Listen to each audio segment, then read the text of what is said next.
Saudara, warga tetap mendonorkan darahnya di Palang Merah Indonesia Kota Banda Aceh setelah heboh isu penjualan darah ke daerah lain.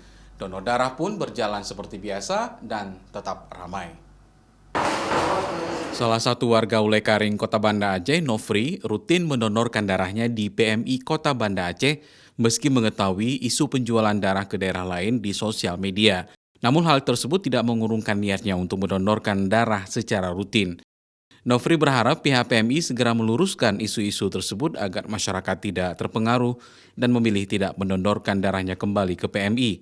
Hal tersebut akan sangat fatal bagi pasien yang membutuhkan nantinya. Donor darah ini sejak kami itu sejak 2004 ya.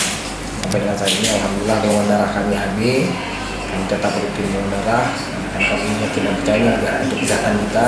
Yang kedua ada nilai baik untuk kita bisa membantu saudara-saudara kita yang membutuhkan. Alhamdulillah hari ini sudah lebih kurang 57 kali donor. Nah, saya yakin dan percaya bahwa PMI ini kan juga bukan organisasi yang lahir kemarin.